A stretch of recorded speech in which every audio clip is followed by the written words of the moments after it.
So you may have seen on social media recently, DT Baits have brought out their first new bait for 10 years. It's 2 years in development, and I've got Peder Litchtenberg, our Danish consultant, to sit and run us through exactly how it came to fruition. Yeah, it was an interesting process. Obviously, always like that with a new bait, isn't it? And it's always been I've obviously been using DT baits for many years. And I've always been a fan of Crustazia based baits myself. Obviously, like 20 years ago when I was rolling my own baits, we had a base mix we made with like milk proteins and krillin and like a shellfish flavour. It did really well. It's always been a firm favourite of mine, like those types of baits. Yeah. And a lot of other people sort of, they're really carpy, aren't they? Like Monster Crab is a classic. Yep. The old one and all those types of baits. So. And obviously they make out a lot of the carp's diet is some type of, you've got freshwater shrimp, crayfish, mussels, there's loads of stuff out there that they eat. So, why not try, we can't imitate it, but why not try and utilise some of those products in a bait? So I remember obviously talking to Fenton, who's the owner, and mentioning, there is, after my idea and a lot of other people's, something missing in the range, if you could say that. What is, there's loads brilliant baits, but there isn't. It's quite common. It's a common thing, isn't it? Where people would say the one thing missing is a sort of an out-and-out stinky, sort of fish meal or something along those lines, kind of baits. Because we do a lot of very unique flavours. You've got fish blood and orange and peach and sour cream, all based off of the pucker fish mix. But there's nothing that sort of stands alone as a kind of out-and-out fishy or smelly sort of bait. No, exactly. There have been some around, like different ones, and they have done like obviously fishy flavours, but there hasn't been like in the general range, like the core range. Yeah. A outstanding, you call it a fishy bait type thing, Crustacea bait. But yeah, so that was sort of like the idea with that, and obviously then you have to start with the process. Fenton's like, okay, it sounds interesting, let me know what ideas you have. And I said, yeah, well, obviously we've got, I had my old base mixers from back then that I haven't rolled in years. And we went through obviously some of the ideas from there. What I like was that a lot of baits you see nowadays that I call something like Crustacea based baits or, stinky baits contain fish meal. Yeah. There's nothing wrong with that.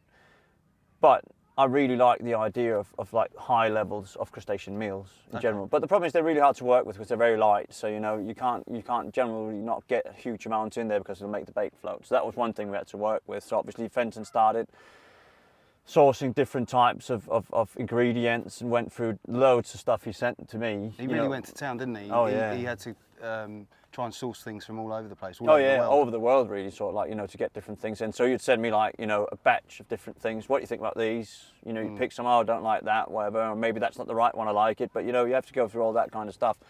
And in the end, we found different... So you've taken shellfish base mix and milk proteins and you've brought them together.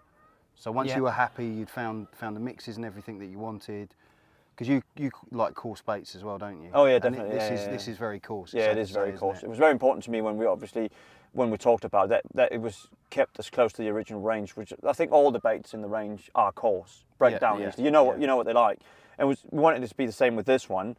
So obviously it was important to get a lot of stuff in there, make it very coarse, and there is. It breaks down really nicely. It's a brilliant bait. So obviously with all the Crustacea parts in there and through a lot of different rolls, I think I had 10 different samples sent to me in like 2 months. I think Fenton was saying I think it was something along the lines of 56 test batches. Yeah, exactly. It was absolutely amazing. So I like this one, it's not coarse enough, or this one's too coarse, this one breaks up, too easily, you can't throwing stick it, all those. You have to go through, there's a lot of stuff you have to go through, obviously, people get that. So it's a proper development of this bait. It wasn't just, let's just throw this together and market it. No, and obviously with this one, obviously it's really difficult because it's not something that the company had done before. Sometimes you'll see, all right, let's do a new fish meal, but you've got all the general ideas of what you use because we've done fish meal baits before. Yeah. But with this one, it's like, it's not something we have before. You've got, obviously with the cold water mix that and the other milk protein baits, you've got the best milk proteins in-house. So, all right, fair enough, we don't need to go and look for those because we know we've got the best. but all the other parts going into the bait is something you need as a source. They need to be up there with oh, definitely. You know, with the rest of it. You know, the quality needs to be as good. Exactly, yeah, as good as the other baits. And then obviously, so you put that together, you get after all the test rolls, you find something you're happy with that, you know, breaks down nicely. You're working throwing sticks. And then you need to start field testing it. We also, one thing, you know, we had to find a flavour for it as well. Don't remember that part of it, which is also sort of like, you know, you've got loads of flavour houses, you could buy a ready flavour. This one is actually made up of more different flavours mixed together for the exact blend that we liked. You mentioned before that, you know, some of the flavours that you were smelling from certain crustaceans, they tend to have quite a pungent odour to them. Sometimes it's not great, you know.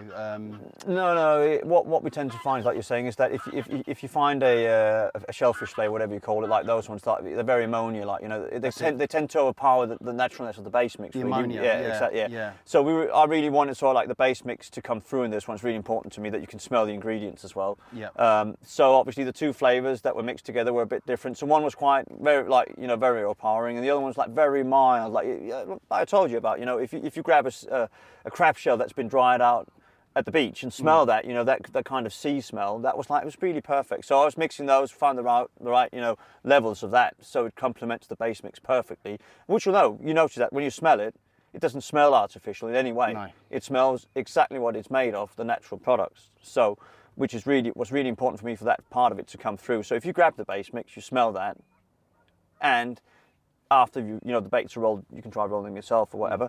You will notice after adding the flavour, the base mix will still come through. That's the most important thing. Yeah, it complements it. It doesn't overpower it. Yeah. So that's really important. Took a lot of test rolls as well to get that flavouring level right. Because if it's too little, it doesn't really come through. If it's too much, then you get the overpowering effect of it. Really. Yeah, that's true.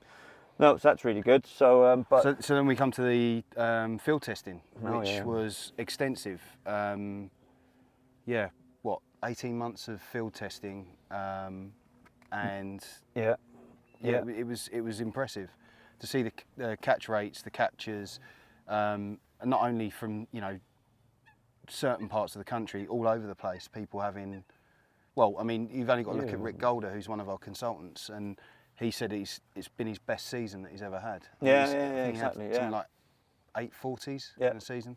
Absolutely amazing, and crazy. You know, he's fishing hard lakes. He's not fishing easy lakes. So, no, exactly. I think that was a particularly good test. And then Alan Clark, one of the team, he's had a fantastic season on it, and he's sort of Devon based, so he's all the way down there. Because there is a bit of a difference sometimes, I've found, with baits. Sometimes you can have, like I call it, the north-south divide. So in the north, sometimes there's certain baits that seem to do better than they do in the south of our country. But this seems to be an all-rounder. It seems to do well wherever it goes. Works all over the place, Testament to you guys. Exactly. Yeah, obviously we used it obviously back home in Denmark, and worked very well. Actually, from the off, more or less, there was very little tweakage that needed to be done from my point of view, anyway. And we obviously brought it to France as well. We brought it to the Orient, which is a very notoriously hard lake. And you made it look easy. Well, I'd like to put it down to the bait, but obviously, But what I found interesting about that was really, if you find like these places where the fish have so many different naturals to choose from, they can just say, all right, you know, they'll just pass your baits if they don't want to eat it. I'm not having that, because they'll be whatever, crayfish over there, snails, you know, different things. And when you're catching the amount of fish, sort of like that we had down there, and even on the Danish lakes back home, you know, low stock lakes, I knew that the fish were eating these, you know, accepting these baits like a natural kind of their diet, in my point of view anyway. Yeah. And I'm really confident to use, like Rick said as well, you know, it's the best stuff he's ever used and for me as well. You know, I think that these baits will go on to be something very, very special. Yeah, I'm sure of it. Certainly off to a great start. Yeah, hopefully it will keep on continuing, and a lot of people just need to try it. I think, you know, it's new, get on it, and it's early season still for this year. It's just come out, really. Perfect, isn't it? Perfect timing, really. That's great. Besides that, you know, there's a bit of full range out in this as well. Just to mention that. These are the 18 millers, but they're available in 15s. There'll be stick mixes, there'll be the pellet, there'll be DNA. Yeah, we've got the DNA as well, which is known for DT, you know, the 2-component liquid as well. That'll be going in. There'll be fluoro pop-ups, not yet, you know, so hook baits, everything. Brilliant. And I just think, you know, get out and try this, you know, it'll definitely make a dent in your fishing. You know, yeah I'm sure of it. Fantastic.